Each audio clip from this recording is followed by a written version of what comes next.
जीवन की रेस में हर कोई विजेता बनना चाहता है, आज चाहे जैसा भी हो, लेकिन आने वाले कल को बेहतर बनाने की एक इच्छा हम सभी के मन में होती है। अधिकतर लोगों की ये इच्छा जीवन की रेस में भागते भागते इतना थक जाती है कि ये इच्छा एक इच्छा न रहकर कभी न पूरा होने वाले सपने का रंग रूप ले लेती है। मैं परीक्षा में टॉप करना चाहता हूँ, मैं एक सफल व्यक्ति बनना चाहता हूँ, मैं एक बहुत बड़ा बिजनेस खड़ा करना चाहता हूँ।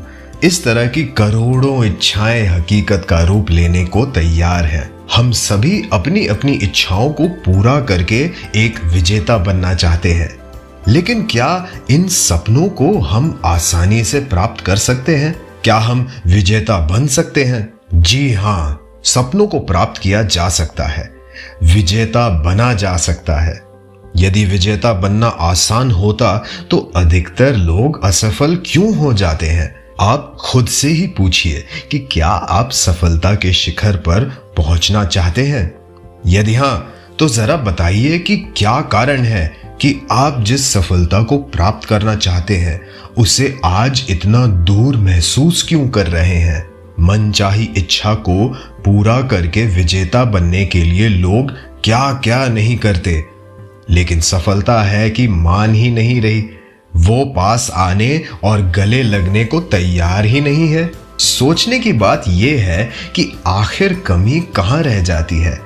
हमसे ऐसी क्या गलतियां हो जाती हैं जिसकी वजह से विजेता बनने का सुख अधिकतर लोगों को नहीं मिल पाता? तो देर किस बात की है, आइए इसी बात पर आपसे कुछ बातें करते हैं और जानते हैं विजेता बनने के सीक्रेट्स, जिन्हें अपनाकर आप और हम एक विजेता के रूप में जीवन जी सकते हैं। आपने पानी को पत्थर पर गिरते जरूर देखा होगा। किस तरह कोमल दिल रखने वाला पानी जब कठोर दिल रखने वाले पत्थर से टकराता है तो चारों ओर बिखर जाता है। एक बार पानी ने पत्थर को तोड़कर विजेता बनने का निश्चय किया। पानी कुछ ऊंचाई पर गया और पत्थर पर गिरकर उसे तोड़ना चाहा, लेकिन पत्थर से टकराने के कारण चारों ओर बिखर गया। ऐसा नहीं है कि पानी ने उस कठोर दिल रखने वाले पत्थर को उस पर गिरते समय तोड़ने का प्रयास नहीं किया। प्रयास तो उसने किया, लेकिन उसका ये प्रयास बहुत छोटा था। अपने प्रयास को बड़ा बनाने के लिए पानी ने और अधिक ऊंचाई से गिरना शुरू किया, लेकिन इस बार वो पहले से ज्यादा तेजी से चारों ओर बिखर गया। यदि इंसान को पानी और उसके लक्ष्य को पत्थर समझ ले तो एक साधारण इंसान बस यहीं तक प्रयास करके अपने लक्ष्य को पाना चाहता है और खुद को कमजोर घोषित करते हुए हार मान लेता है। आइए अब आगे चलते हैं और जानते हैं कि अपने लक्ष्य हासिल करने के लिए पानी ने आगे क्या प्रयास किए। पानी ने सोचा कि मैं जितना ऊपर जाकर पत्थर को तोड़ने के लिए प्रयास करता हूं, उतनी ही तेजी से और उतनी ही अधिक दूर बिखर जाता हूं।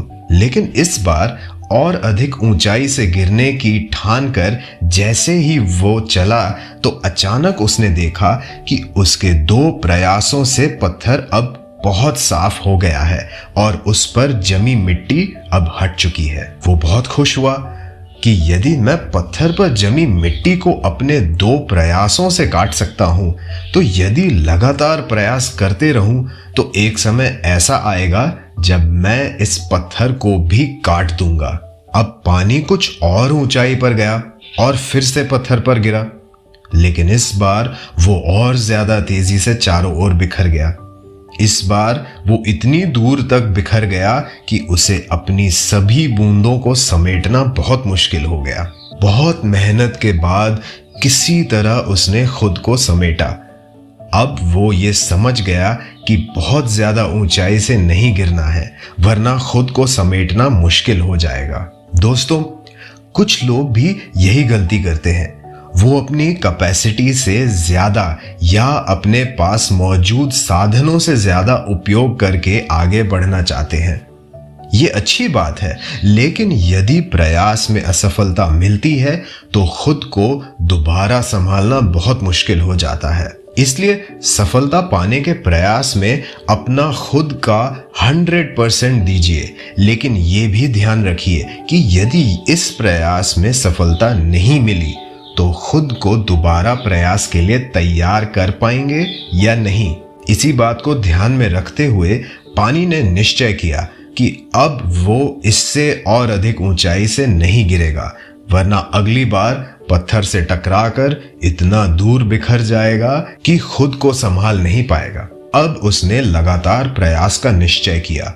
अब उसे अपने लगातार प्रयास में इस बात का ध्यान रखना है कि अपने हर प्रयास में वो पत्थर पर ही गिरेगा। दोस्तों, यहाँ पर भी कुछ लोग गलती कर देते हैं कि प्रयास तो लगातार करते हैं, लेकिन अधिकतर समय उनकी दिशा सही नहीं होती, अर्थात सही दिशा में प्रयास नहीं होता और वो प्रयास बेकार चला जाता है। पानी अब एक निश्चित ऊंचाई से पत्थर पर गिरने का लगातार प्रयास करने लगा। अपने कई प्रयासों के बाद उसने देखा कि पत्थर के कुछ कण टूटने लगे हैं।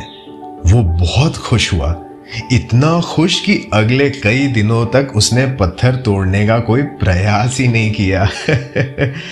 अब वो लापरवाह होने लगा था। अब कुछ दिनों बाद जैसे ही वो पत्थर तोड़ने पहुंचा तो उसने देखा कि इन दिनों में पत्थर पर मिट्टी की कई परतें जम गई है। अब उसे कई दिन उन मिट्टी की परतों को हटाने में लगाने होंगे। दोस्तों, अधिकतर लोग भी यही करते हैं, काम को अधूरा छोड़कर बाकी बचे काम को कल पर टालते रहते हैं। इसका रिजल्ट ये होता है कि लगातार कार्य करने पर जो वर्किंग स्पीड मिल रही थी, अब उसे दोबारा उसी स्पीड में आने में कई दिन लग जाते हैं। कभी कभी तो बहुत सा वर्क लोगों को दोबारा करना पड़ता है। इसलिए सफल होना है तो टाल मटोल की आदत यानी कि प्रोक्रेस्टिनेशन की हैबिट को हमेशा के लिए छोड़ दीजिए। अब पानी को अपने कई दिन पत्थर पर जमी मिट्टी को हटाने में लगाने पड़े, लेकिन अब उसने निश्चय किया कि अब वो बिना टाल मटोल के अपने लक्ष्य की ओर सही दिशा में अपना 100% देते हुए लगातार प्रयास करना ही होगा। उसने ऐसा ही किया।